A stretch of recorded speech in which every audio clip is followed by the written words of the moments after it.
इतिहास देखें सतीश जी, आप मैनिफेस्टो में बिलीव नहीं करते।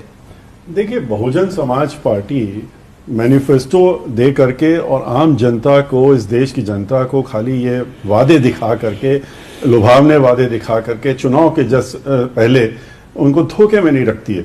उनको बहुजन समाज पार्टी अपील जारी करती है। हमारी पार्टी की मुखिया बहन मायावती जी हर चुनाव के पहले अपील इस देश के लोगों के साथ में, और जो चुनाव में आ रहे हैं, वोट डालने आ रहे हैं, उनको अपील एक जारी। तो यानी बहुजन समाज पार्टी का कोई मैनिफेस्टो तो नहीं है। तो अब जब लोकसभा चुनाव 2024 के 7 चरण है, क्या अपील है बीएसपी की? देखिए, बहुजन समाज पार्टी की अपील जो हम लोगों ने जारी की, उसमें हम लोगों ने बहुजन समाज पार्टी की तरफ से कहा गया है कि इस देश में जो इस समय वंचित, शोषित सब समाज है, जो सबसे ज्यादा है, पिछले 75 वर्षों से, ये देश आजाद होने के बाद से, चाहे वो कांग्रेस पार्टी रही हो, चाहे वो 10 साल से भारतीय जनता पार्टी, पहले भी भारतीय जनता बीच में रही, लेकिन उनकी स्थिति बद से बदतर होती ही चली गई है।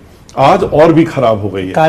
कारण यह है कि उनकी तरफ कोई देखना नहीं चाहता है। लोग खाली वोट के लिए अपनी अपील करके और वोट के लिए अपना मैनिफेस्टो दिखा करके उनको भूल जाने का काम करते हैं जब चुनाव जीत जाते हैं। तो आप किसको, भाजपा, कांग्रेस ज्यादा बड़ा गुनहगार किसको? देखिए, पहले कांग्रेस पार्टी रही है। कांग्रेस पार्टी ने इस देश में राज्य किया। जितने भी आज दलित वर्ग के लोग हैं, शेड्यूल ट्राइब्स के लोग हैं और बैकवर्ड क्लास के हैं, माइनॉरिटीज हैं, ये सब लोग जो हैं, पहले आप देखें तो उनका जो स्थिति थी कोई अच्छी नहीं, और बल्कि बिगड़ गई। आज के रोज उसके बाद 10 वर्षों में लोगों ने सोचा कि अब शायद कुछ इंप्रूवमेंट हो जाएगा, लेकिन अफसोस के साथ कहना पड़ता है इन पिछले 10 वर्षों में स्थिति और बद से बदतर हो गई। तो आप किसी अलायंस के साथ नहीं, आप इंडिया अलायंस के साथ बिल्कुल नहीं है। आज आप देखिए, आज जो है पूरे देश में अनएम्प्लॉयमेंट सबसे ज्यादा स्टेज पे, अनएम्प्लॉयमेंट उस सीमा पे पहुंच गया है जहां से लोगों के अंदर फ्रस्ट्रेशन आ गया है।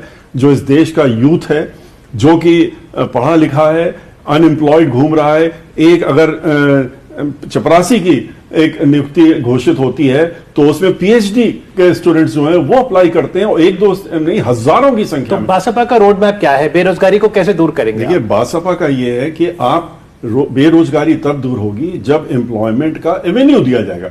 आज के रोज क्या हो रहा है, सारा प्राइवेटाइजेशन कर दिया गया। प्राइवेटाइजेशन खत्म होना चाहिए। प्राइवेटाइजेशन, आपने रेल बेच दिया, आपने तेल बेच दिया, आपने जमीनें जो है बेचने का काम कर दिया, आपने एयरपोर्ट बेच दिया, आपने सभी चीजें, ओएनजीसी। प्रेम शुक्ला जी, ये प्राइवेटाइजेशन आप कह रहे हैं कि नहीं होना चाहिए। एक उसका असर आपने कहा ना कि कैसे होता है, अनएम्प्लॉयमेंट कैसे हो गया, अनएम्प्लॉयमेंट क्यों बढ़ गया? एम्प्लॉयमेंट तो इन्हीं जगह पर होता है। जितनी भी संस्थाएं जो कि काम करती हैं, सरकारी काम करती हैं, वहां अपने कॉन्ट्रैक्टर्स को लाके बैठा दिया। कॉन्ट्रैक्टर्स को लाके बैठाने के बाद वहां पर रिजर्वेशन होता नहीं है। तो जब रिजर्वेशन नहीं होता है और बगैर रिजर्वेशन वाले लोगों को भी कॉन्ट्रैक्टर्स के यहाँ कोई नौकरी तो मिलती नहीं है। वो तो आज काम किया, कल बाहर कर दिया।